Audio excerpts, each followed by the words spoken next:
Hello, everyone. This is Sam from SaberiSixRealEstate, as well as Remax Realtron Realty Inc., back with another episode of Above Asking Podcast. As always, I am joined by one of my favorite realtors, one of the best realtors I know. All right, easy there.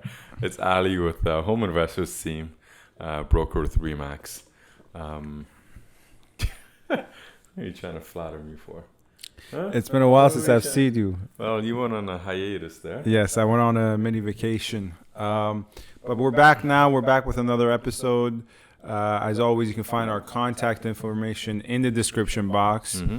If you have any questions, concerns, inquiries, or you just want to talk, get in touch with us in the comments or via our contact info in the description box. Feel free to reach out. Yeah, exactly.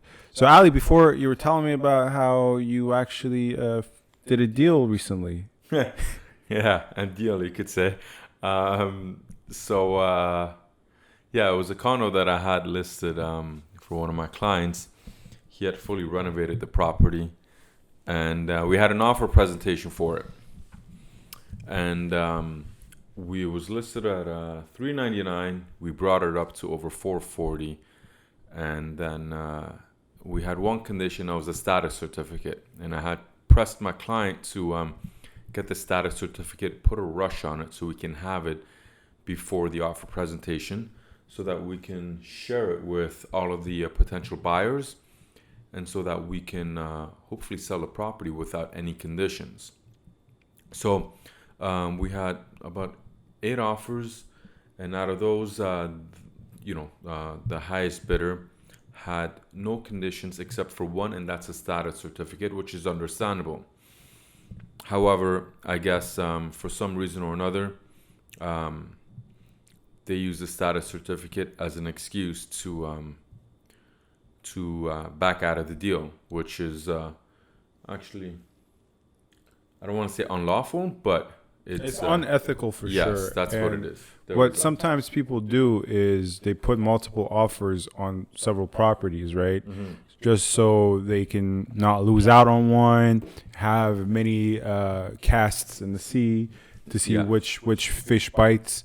And they put a condition that might be there for genuine protection, but as well, it can have a secondary purpose of operating as an excuse to back out of a transaction. Exactly. So they won't waive that condition, even if everything's perfectly fine with the inspection report or the status certificate or the financing. They just won't waive it, so they have an excuse to back out the transaction. Yeah. They hadn't obviously submitted a deposit, right? Or had they? They had provided a deposit. Oh, yes. really? Yeah. So we had the deposit the day after, and then we gave them the status certificate as soon as it came in, which was on a Friday night. And so the entire thing was a bit messy with the buyer agent. In any event, it doesn't really matter. They backed out. We got a few offers after that. Well, before we got the other offers, we went back on the market. And at this point, we went up to $450. Actually, $449,800. Is that what you listed it for? Yeah, we ended up listing for $449,800, and then we got a bunch of other offers, which I didn't think were very strong offers. They were reasonable, but we pushed in order to get a bit more, and I felt that they weren't strong enough. In any event, those led nowhere. And then eventually one buyer came along, or the agent called me, and they were interested in putting in an offer. And right off the bat, I told them that their initial offer was going to be too low. And I told them, don't even bother with submitting an offer. It's too low. It's not going to happen. Yep. And so in my conversation with the agent, I said, and he had conditions. So I said, listen, if you're going to come in with conditions, you're going to have to really improve on your price. And so in our negotiations, we ended up selling it for full asking price. They had the conditions. They satisfied those conditions. In any event, it sold for full asking price, which is actually higher than what we sold it for on offer presentation night. So you're referring to the offer that actually backed out initially, right? Yeah. So, Yeah.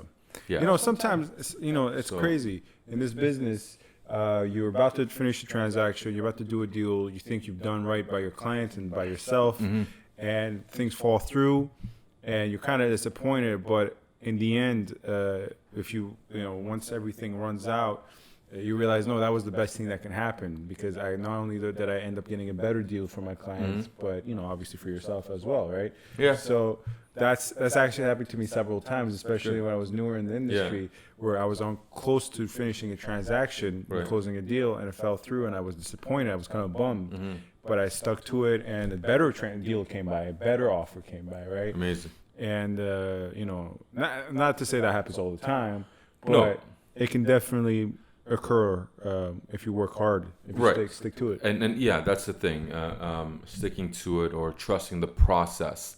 That's really what it's all about. And there's times where my client was nervous, and rightfully so, and I know he would have accepted less, but I'm not here to accept less. I'm here to push and negotiate to get as much as possible. Which in this case we got asking price. That's because I pushed for it. His initial offer, would my client have accepted that? Probably, but it wasn't good enough for me. And so, although I'm not the one making the decisions, it's my job to negotiate on my client's behalf. That's what I'm hired for. So I pushed and I negotiated, and I got the price up. And obviously my client is happier with that than what the initial offer would have been. In any event, you got to trust the process. When things seem like, you know, it's all going to hell and it's all falling apart, just stick to it, and it'll work out. It's interesting though. You said one thing about how the initial offer, you told the other agents that I'm not gonna even. It's too low for us. I'm not even gonna show it to my clients. You know, personally, I've said that before in the past. But sometimes I think it is good to actually, if you know for a fact that offer will not get accepted, you know it, your client won't go for it. It's still good to sometimes convey it. Obviously, circumstances differ, right? Obviously, in your case, it was probably absolutely justified. But I feel like even if I know this offer is not good enough for either of us, I'm still going to take it to my client, because I want my client to see not just the labor I put into it, but to see what other people think the value of your property is, even if they're playing hardball and they're expecting a sign back, right? It was a verbal offer, and I didn't want him. Oh, you didn't actually have a physical? This was all verbal. I was negotiating with him over the phone, and I didn't want to give him the opportunity to send me something on paper at that price, because then that sets the stage to start negotiating from that price point. And I didn't want to do that. I wanted him to come up to our price point and start negotiating there. Yeah, and start negotiating there. Because if I had accepted the offer at his price point and I'd taken that to my client, now we got to negotiate, and I have, you know, it puts kind of the ball in his court to keep the price down and us trying to get the price back up. And so my response right off the bat was like, don't bother. And he was taken back by that. And then that's kind of where I was able to spearhead the conversation, take control, and get things in our favor. And that's exactly what happened. So, I mean, I've been on both ends. You know, I've been the guy saying don't bother, and I've been the guy who's been told don't bother. Right. Well, you know, with respect to, you know, what you're saying, showing that you're actually working for your client, we did have an offer that came in. I guess can I disclose prices now? Is that the deal's over? Sure, yeah, go ahead. I'm just trying to think. Is there? Anyways, you know, I'm not disclosing names or anything. No, you don't have to say specific terms. No, right? just the price. And you're not giving an address of any kind. Yeah, you just give a general price range. Yeah, I just wanted to make sure that I'm not in violation of any privacy or ethic rules. We got an offer for $390.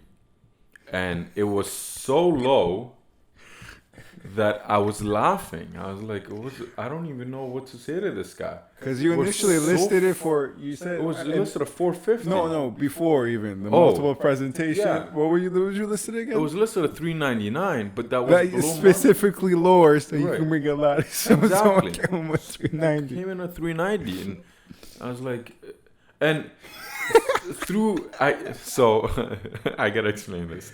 So he sent an offer 390. I was like, I don't even want to take this to my client because he's gonna laugh. Yeah. So eventually, I got around to telling my client, "Hey, here's an offer for." He first asked me about price, didn't even ask about conditions. Like, what's the price? I said 390. He's like, I don't want to hear anymore. That's it. He's like, don't even send me the offer. The answer is no, and that's what it was. And he was like, don't even respond to them. Was it firm at least, or no? There's conditions, 3 conditions. And I was like, what's going on here? So then we didn't bother responding to the guy. He paged me as well, and I was like, this guy's wasting my time. So then the next day, he re-registered and resent his offer. Oh, the same price, offer. the same offer. Just change the dates. So then I was like, is this guy serious? So I called him up, and I was like, I noticed he sent the offer again.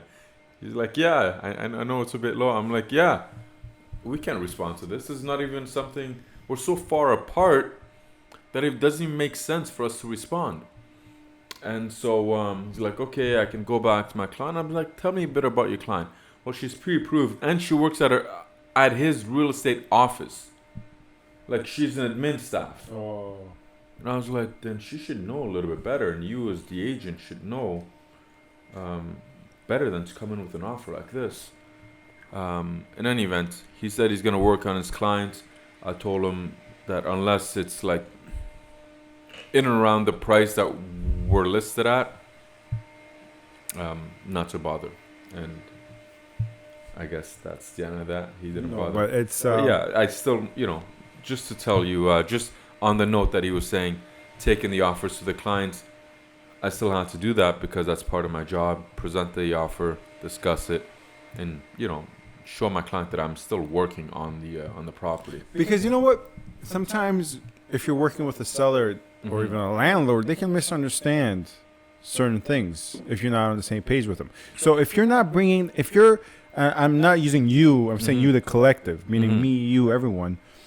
When we work for people and we get a lot of offers that are not up to our standard, so we say don't even bother and we don't take them, but we're getting these offers often, right? And we don't bring anything to the client, our client will think, well, we have no traction on this property, right? So they'll misunderstand that as you not working hard or you not doing your job, or maybe not even anything about you, but something about the property, something about the fact that right now is not the right time to sell. And hey, it might not be.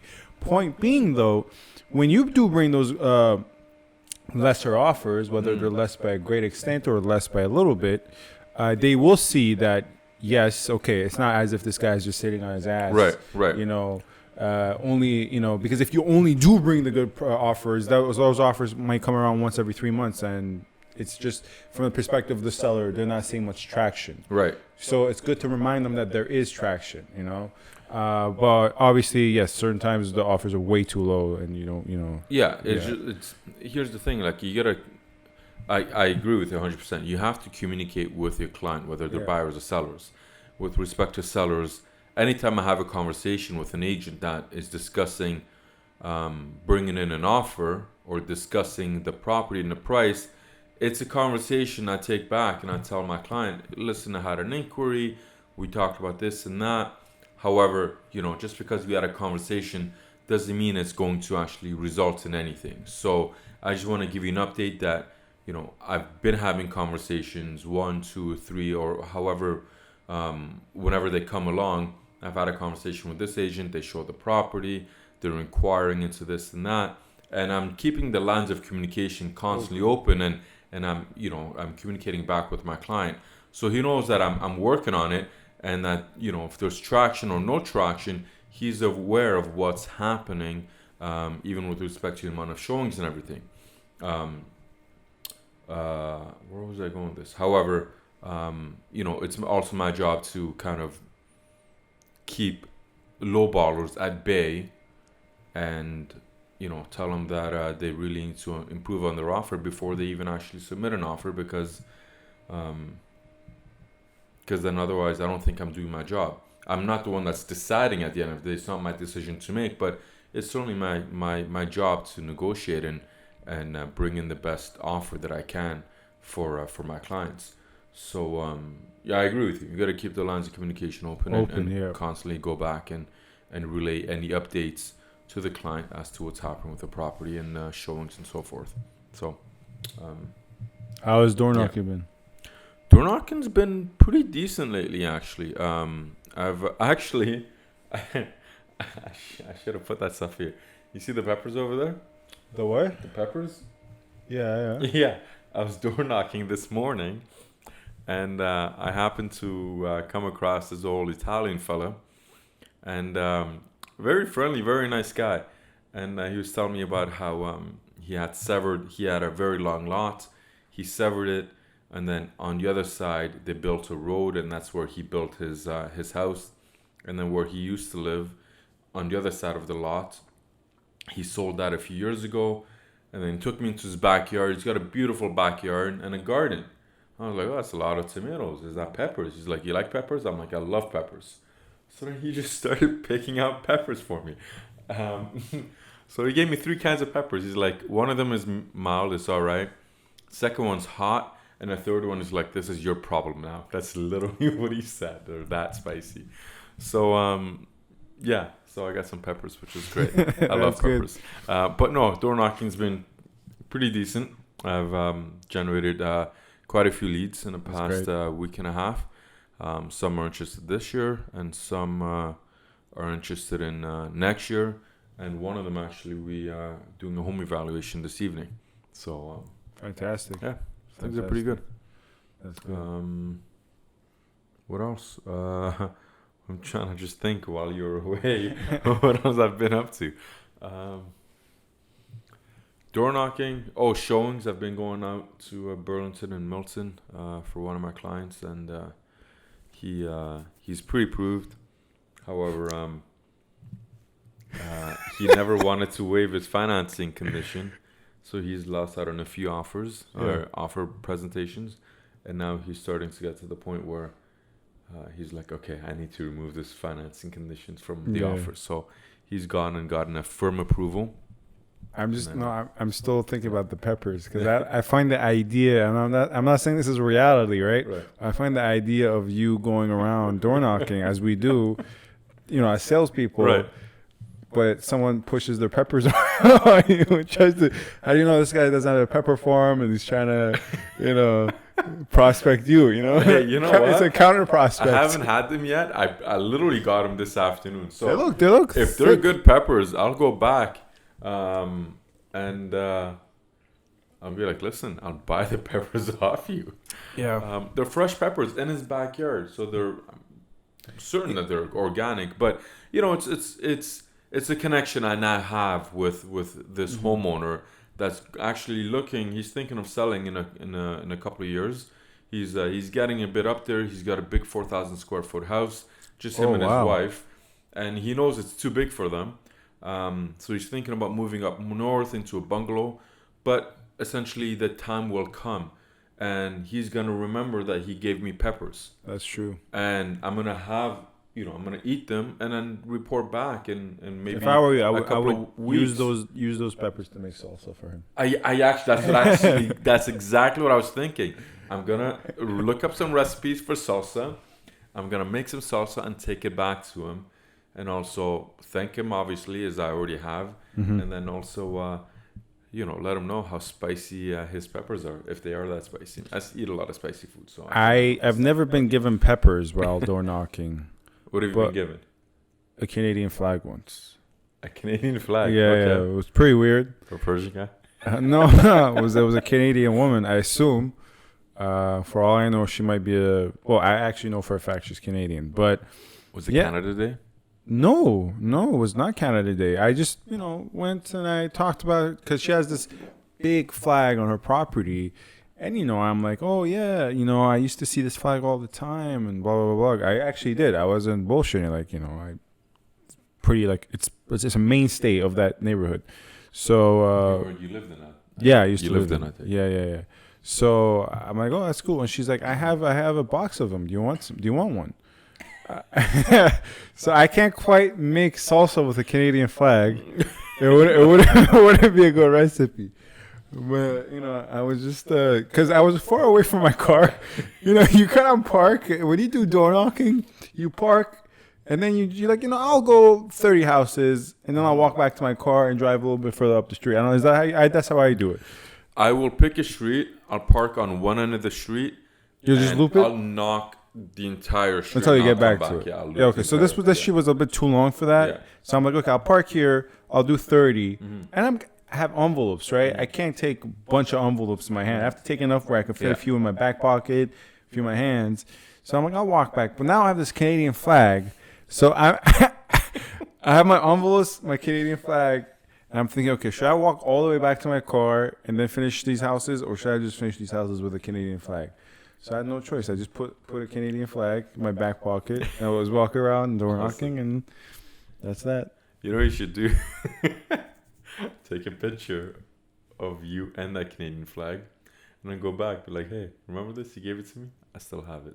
Thank you. Yeah, I mean, definitely. Put it out every Canada Day. That's something to talk about. Have you ever had? And it's good. It's good. I thought this was our podcast, but this is turning into an interview of me, of you. So, feel free to ask me some questions once in a while. It would be good. But, how's clearly this is your vehicle. No. We're here for you. Right. Wow. This guy, you've been on vacation, so we can talk about your vacation. I've been trying to give him the hint that it's I keep a real asking. estate podcast, but so like I've been working while you've been away, so we're talking about my real estate experiences. But how was your vacation, Sam? No, I don't. Tell us about your road trip. Because I'm not gonna. You don't have to ask me about my vacation. You can ask me anything. Such as the question I'm about to ask you, which is, sure, what's the rudest altercation you had door knocking? Rudest? Oh,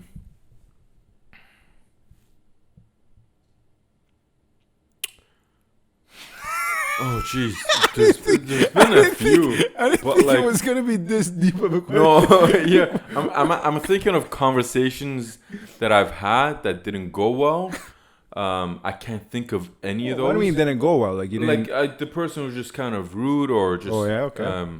Or they questioned, myself or the team or my experience. I'm thinking of something like that, but nothing's coming to mind. The worst that I'm getting is that people just from behind the windows, they're like, shush me away. And I just find that... there's like... And it's like... I get it. You don't want me to knock on your door. I get it. That's fine. But at least be a little bit nicer about it. That's about it. But whatever, people have different personalities, so I just curse at them in my mind, and then I move on to the next home.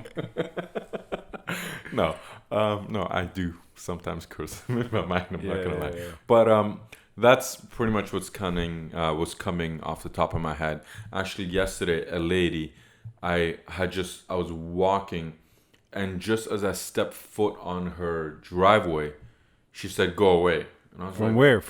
She was sitting on the porch in front of her door. Oh, okay. So she saw me. She's like, "Go away." And I was like, "You don't even know what I'm here for." She's like, "Just go away." I was like, "Okay." Oh, did you actually say that out loud to her? Yeah. Like, man, are you aware what I'm here for? Yeah. She's like, "I don't care. Go away." And I was like, "Okay." That's good. Well, it was a bit rude, but yeah, you can't do anything about that, right? One guy yelled at me once. It was it was weird. He came out and he looked right past me. So I thought this guy was blind. Yeah. And I was like, "Hello? Hi." And then he looked at me. He's like, "What do you want?" And I was like, "Geez, you've been out here for literally, it was like 30 seconds. And you're looking right past me." No, this was a couple of years ago. True. And then I was like, "Never mind. You're pretty rude." And then I just walked away. Yeah. But I'm sure you got a few stories. No, I while you were talking, I was thinking, well, yeah, what is some rude ones I've had? I've never had anyone shoo me away like I'm a pigeon. But thanks. No, I mean, I would feel like a pigeon if that was the case. I'll be honest, this was probably my mistake. I was knocking on some guy's door. I was knocking a little too hard, I think. I might have been knocking a little Would you knock down the door? So, no. I hope people can hear this or see it. I don't know if it's going to be in the frame, but usually the way I knock is... No, it won't be in the frame here. Okay, I hope they can hear it. Usually the way I knock is like, That's acceptable, right? Yeah. So I think I was knocking a little bit like, and that's a little too hard, right? I guess. But I did that, and the guy, he's like, "Come in." That's what I hear it. So he comes, and he opens the door. I give him I don't want to call it a pitch because honestly, it's gonna sound like complete like BS, like salesperson BS. Elevator but pitch. Every door I knock, yeah, I try my best not to say the same thing as the previous door. Okay. You get what I'm saying? Because even if that's I'll feel like a fake. I'll feel disingenuine. So I'll get the same message across, but I want to keep every single interaction different. You know, obviously getting the same message across, but I'm not gonna ever read a script. Let's just put it like that, right? Right. So I'm talking. And he's just looking at me. He's not saying anything. And he's chewing his gum like very, very obnoxiously, like smacking his lips. He's like, "You knocked." I'm like, "Yeah, I apologize." I didn't even know what I said. I'm like, "Yeah, I did." He's like, "You knocked loud." he's just chewing his gum and stuff. So that was pretty rude, I think. But that was my mistake. But luckily, I've never had a rude interaction because, I mean, look at me. I mean, it's very hard to get mad at me. You know, you see me smile. Yeah, it's kind of difficult. I'm sure there's been a couple times you wanted to kill me, but then you saw me smile. Like I can't. Like I forgave him. Yeah, because he's got such an adorable smile. Actually, one story just came to mind. This happened a little bit ago. I went to this house which looked like an abandoned place. A very big lot. I think I know how this is gonna go. A lot of trees everywhere. And there's a lot of crap just on the front lawn, all over the place. So anyways, I knock on the door. The guy comes from the side of the house. He's like, "What are you doing here?" I'm like, "I'm a real estate broker. I came to chat with you." He's like, "Did you have an appointment?" I was like, "No." Then what are you doing here? I was like, I just said. And then he's like, "Did you call ahead? Do you have an appointment?" I'm like, "How am I supposed I don't have your number. What do you mean call ahead? That doesn't make sense." He's like, "Get off my lot." Get off my driveway. I was like, I forget what he said. He said, "You're not allowed to be here." Something to that extent. Okay. I was like, "Listen, I came. You don't like to talk to me. That's fine. I'll leave. But don't tell me I can't be here. Like, just like the mailman dropping off mail. You can tell him to leave as soon as he drops off his mail. He doesn't loiter, but I'm no different. So you need to just relax. Like, I'm not here to hurt you." But I'm surprised you actually went back and forth. Yeah, I'm surprised you actually did that. You know what? It was because, like, calling ahead, have an appointment. You're not allowed to be here. All of this stuff. I was like, you know what? Screw you. I'm actually gonna talk back to this guy, which I normally don't. I just move on to the next property. Yeah. But this guy just kind of rubbed me the wrong way, as if he's king shit. And I just had to talk back, and then I called him a rude prick, and I walked away. Wow. Which, if anything, though, I have the opposite problem of rude people. It's just sometimes, and I'm not trying to, what is the expression, like toot my own horn, or like, I think I'm good at having conversations. So when I'm talking, obviously the people who are receptive and we're talking at the door, sometimes I don't know when to cut it off. That's my issue. So if I'm going there to do 50 houses that day, a couple of houses might take a little too long and take away from that because I'm actually talking to them. Like, I'm not going to be a fake salesperson. So another thing we wanted to talk about today is Ali's clients, who is a landlord. He's having some issues. Right. And please preface this. I think I know some of the story. You worked pro bono, or you were just advising? You didn't really, this wasn't your transaction. This wasn't your, you were just advising. You were just at a limited capacity. Yeah. And I want your opinion as to how to handle the situation. For sure. But the client is a very good friend of mine. Very, very good. I've known him for many years, and the property is kind of out of the area of where I normally work. So I was more there to help him out and advise him. And I did help him with drafting the lease agreement. In any event, it's a property. It's a duplex. There's a tenant upstairs with I think a 3-4-year-old girl who I think has asthma. So there's a family of 3 upstairs, and then this gentleman moved into the basement and gave him preferential rates, pricing, and he signed the lease. The lease also says that he's the only person that's going to reside there. No dogs, no smoking, and that is not only to keep the place in, I guess, good condition, but it's primarily for the better interests of the tenant upstairs, because through the vents and the ducts and everything, smoke as well as animal hair, pollen, whatever you want to call it, any sort of debris of any can kind get through the vents and then get upstairs, and we don't want the little girl to have an asthma attack or anything. So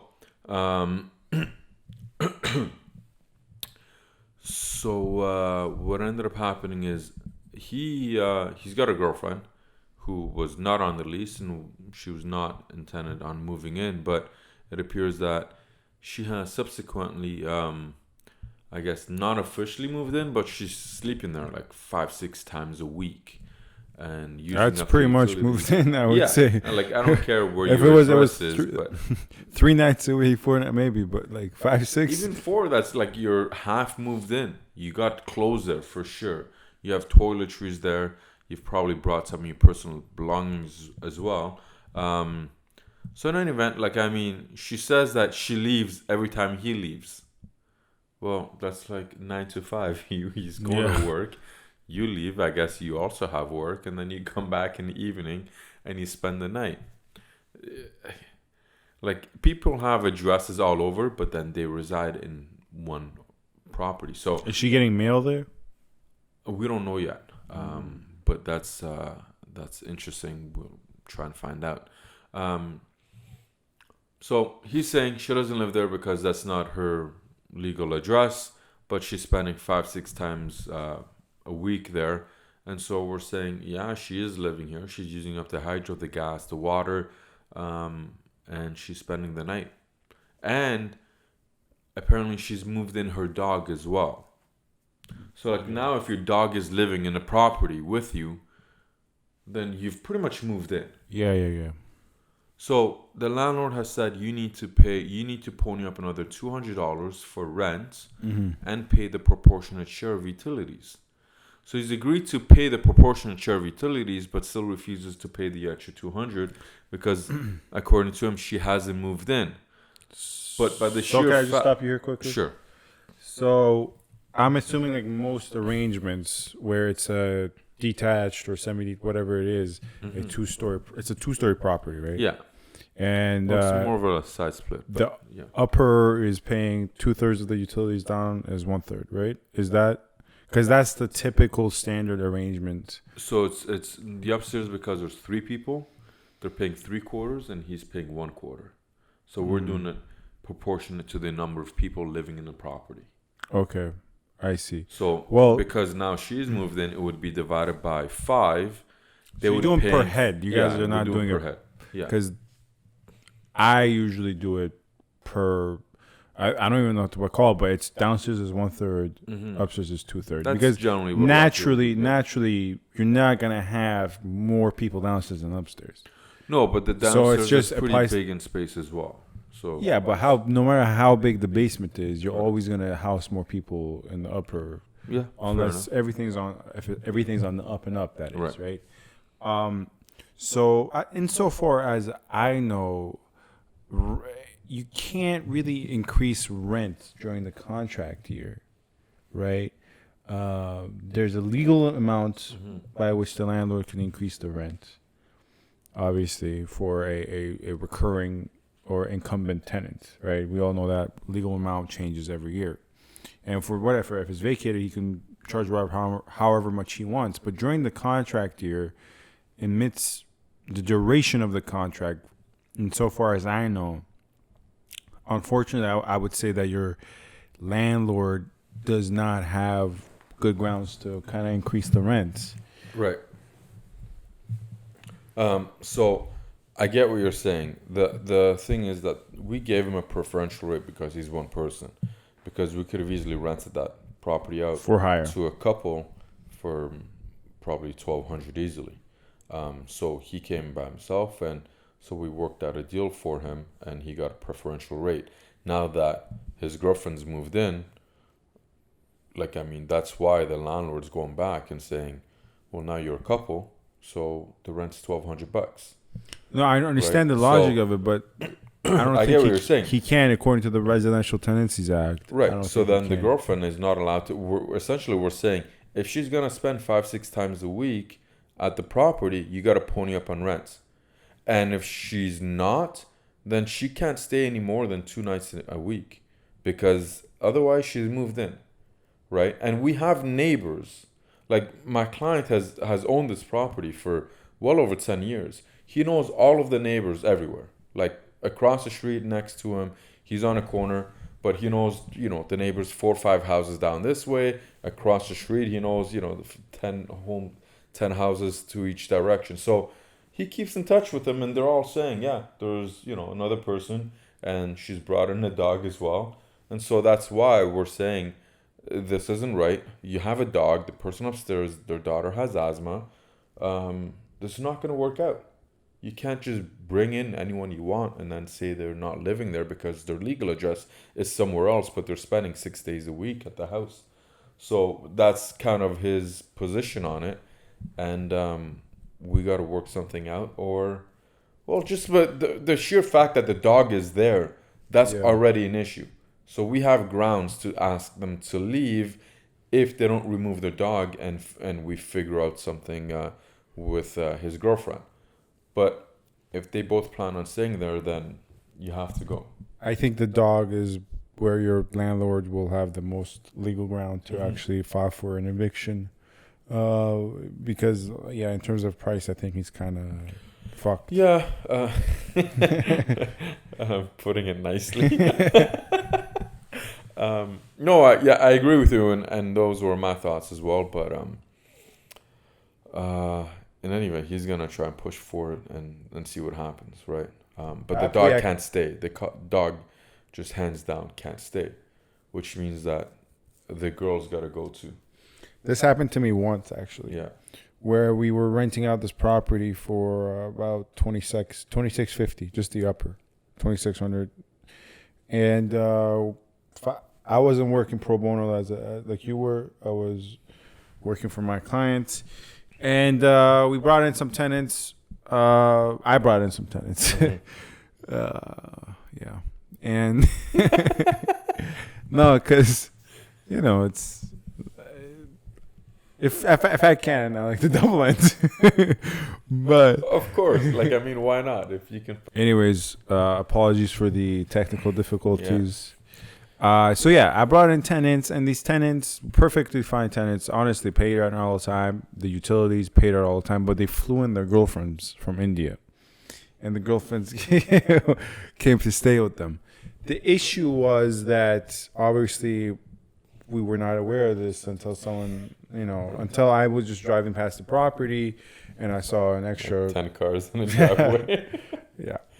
So that was a headache, and that was, a learning moment for me to see that, to understand that is possible, because, and it's one of the few blemishes I have on my record, because I'm proud in bringing good tenants. Mm-hmm. So I guess my case is a bit worse than yours, because you were not really working at a extensive capacity. I should have known better with mine. Mm-hmm. But there's certain things you can't account for. Yeah, you can't account for certain things. You'd be surprised at how what people do. So. Oh yeah, definitely. You'd be surprised at what other agents do, knowing full well they're bringing in bad tenants. I mean, another.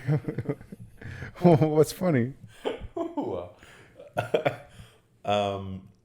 I think sometimes when these agents do bring in a tenant like that, and they're lying through their teeth about it, it's either they want to get rid of that tenant and be done with him, like they just don't want to work with him anymore, and they're willing to lie and cover up as much as possible to get that tenant into a property, or they're really chasing a quick commission check. Yes. And it's one or the other. Sometimes it could be both. Well, yeah, But- yeah, A, B, and a combination of both. Yeah. Yeah. So, it's definitely, you gotta watch out. But that reminds me of something. I was. Do you put a lot of stock into landlord reference letters? No. No. No. Me neither.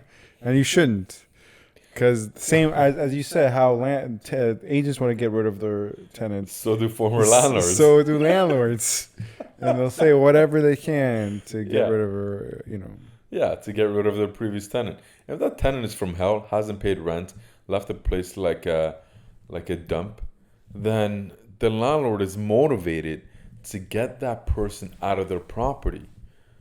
So they'll write a very nice reference letter and probably also pay a month's rent to get that person out of their property. Pay a month's rent. I mean, repay the Yeah, tenant. or like give the refund deposit. their last month's rent Yeah, back okay, and be okay. like, get out, please find Yeah. another property. Yeah. So this is how, if they don't put their previous landlord as a reference, then you can probably figure out that it wasn't a good situation there. If they don't. Yeah. Yeah. And then you look up where they previously lived, you look up that landlord, and then you can give them a call. No, I've done that a million Right? times. And I've then done that. that landlord is now willing to give you cooperate. and give you honest information as to what kind of tenant that person was. Unless they're still living there, though. Yeah. Yeah, if they're Yeah. still living there, you can't really trust the tenant's word. Which The landlord's word that much either. Right. But that's only if they're motivated to get the tenant out. Sometimes some tenants just move out because of work or something like that. They move out for other reasons, and the landlord has already been given notice. They're pretty much out in a week or so, and they just want. They're willing to cooperate and maybe be a bit more honest. But generally, to answer your question, I don't give much weight to that at all. So. Yeah. Yeah. That's what I always tell landlords I work with. I always say, look, the landlord reference letter might be perfect, but Yeah. you got to understand the interests involved. What I look at most is, I think we've talked about this before, but what I look at the most is the credit report, as well the job letter. Those are the two most important documents Right. to me personally. But speaking of tenancy and leasing, Right. unless you want to say something I was else. going to talk about something else, but go ahead. Are we talking about the same thing, the decrease in rental? No, or- I was actually going to talk about letters when it comes to buying in multiple offer situations. Really? Okay, go ahead. There's been some buyers are encouraged to write letters to the sellers of a property, especially in their multiple offer situation. Especially we're first-time home buyers, we're expecting a family, we really love your property, we've been pre-approved and so forth and so forth. We want to call this place home. It's perfect for us. So they'll write this really nice letter in which they really, they're it's a lot of fluff, where they praise the current sellers and they tell them how much they love the property in order to have that, I guess, that edge on everybody else that's submitting an offer. When has that ever worked? So I actually haven't had any of my clients draft letters like that. However, when I do go into offer presentations, I will talk about my clients and I will put these things in there. Where it's like, the first time home buyers, they're a young couple, they're looking, they love the neighborhood, they really want to start a family. We've looked at a few properties and we haven't put in offers on many because many of them just didn't suit their needs and their interests, and they're very particular about layouts and cleanliness and condition of a property, and they think that your property is and it actually helped. It helps? It helped. In this one particular case, it was a property down on the Danforth. The sellers, older couple, they have been living there for many years, but they're moving up north, and for them, I guess it was also kind of important to pass on the property to a young couple that's starting their new life together. Yeah. And so that helped. It also helped that we had our deposit on hand, and that we went in with a firm offer, but our price was slightly lower than the highest offer.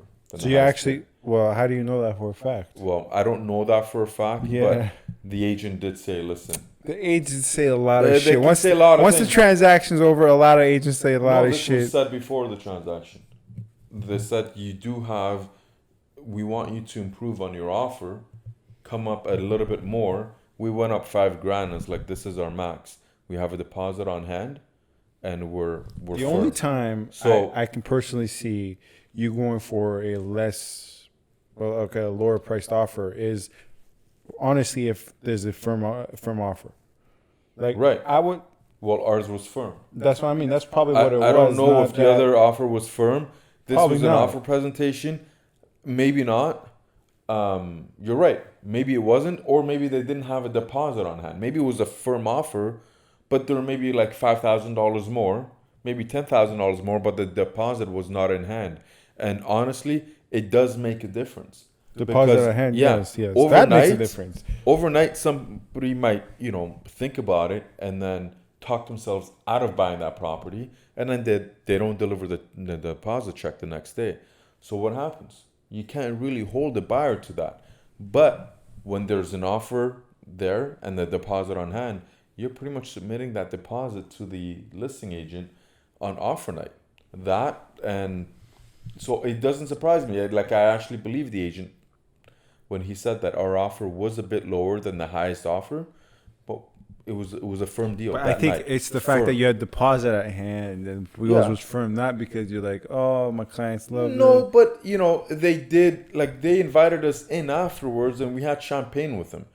And they're like that's the first time that the sellers. The sellers invited us in. They opened up an expensive $100 bottle of champagne, cool. And we had drinks. And they said, we really like the fact that you're a young couple, and the story, I guess, I kind of told them about who they are and what they're like. And so, drafting a letter might help, but I don't know.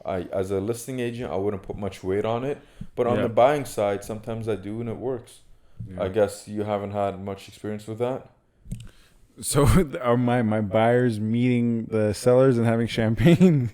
No, but like them writing letters or no, not at all. You even talking about your clients. Talking to my clients, yes, but writing letters or me thinking the fact that my clients are the perfect clients or the perfect buyers having anything to do with the transaction closing. No. It's always very clinical. It's very sterile, cold. Here's the price. The price is done. It's just 100% agree with you. On the selling side, as a listing agent, I want to keep it very sterile. And this is just price, conditions. We don't care about the buyer. But on the buying side, honestly, it does help sometimes. If the seller and buyer meet, now there's a bit of a human connection there. Right? Well, I'll say this. And once, in one instance, we were having a hard time. I was representing the buyers and bought my client a house, and we were visiting. Mm-hmm. I always contractually put buyer visits, obviously, right? Yeah. And especially in this case, because the closing was a long time away, right? So it's always good to go peek in. We were having a hard time hearing back from the lawyer of the seller. So I don't know what the problem was. If this was a, fucking dollar store lawyer he was using, that wasn't really like on his shit, and we were just having a hard time hearing back. Got to a point where it was excessive, and it was really bothering me. Right?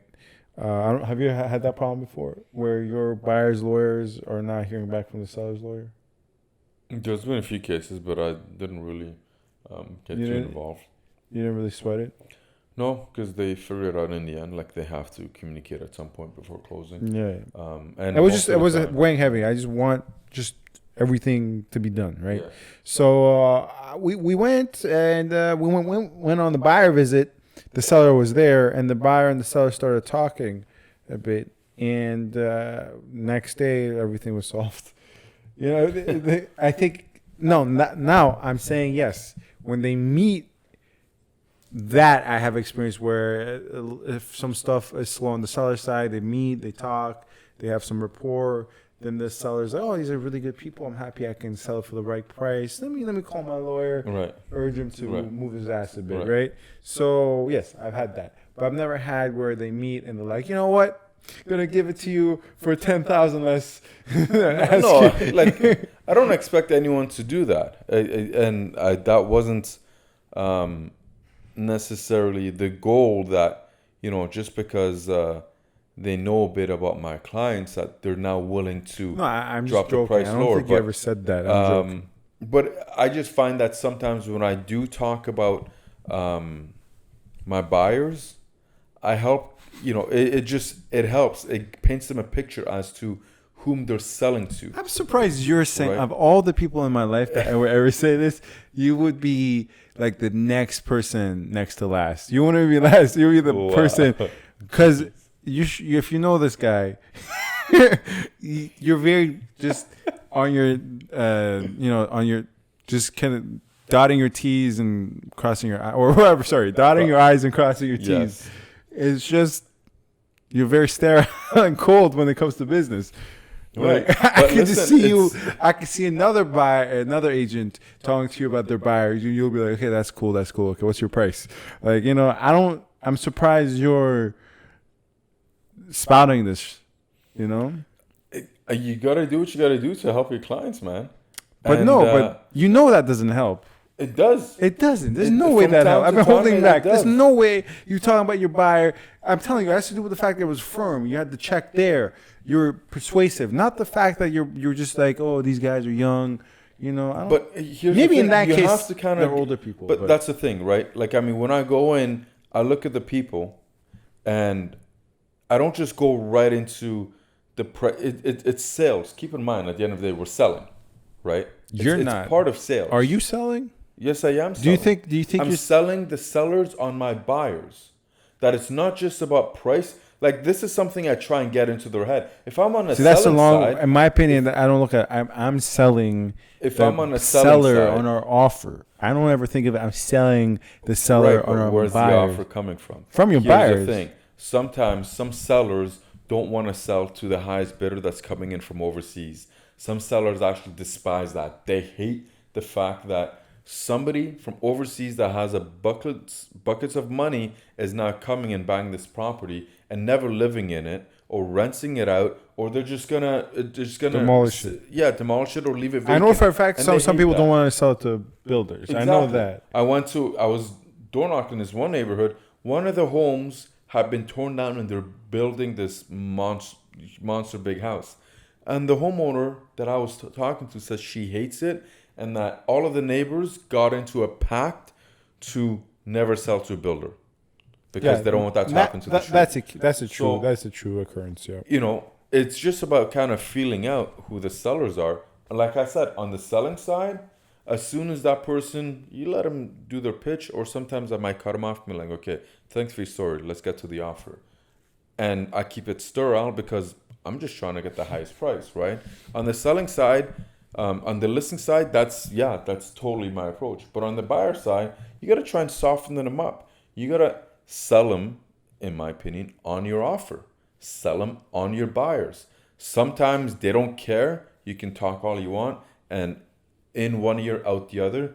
Other times, it touches a soft spot in their hearts, and it works. It softens them up to potentially accept a slightly lower offer, or maybe an offer that has a condition because they really want the buyer to take on that property, especially if they're local. I would put it like this, right? Stuff. So with purchase and sale, whether you're on the buying side or the selling side, but more specifically on the selling side, you have to be all about the business, all about the most gain for the least cost, just down to the numbers, quantitative, sterile. Mm-hmm.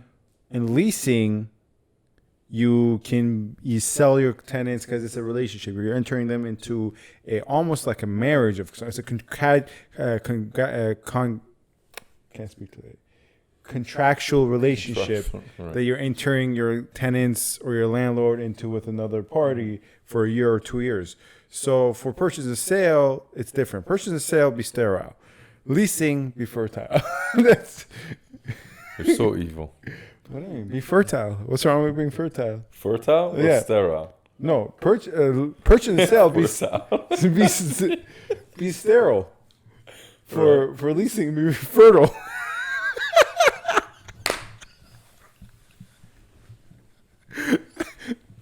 That's what I'm saying. All right. Anyways, that's another episode. We wanted to touch on a few topics, but I think we should end on this. All right. Thanks for watching. More social.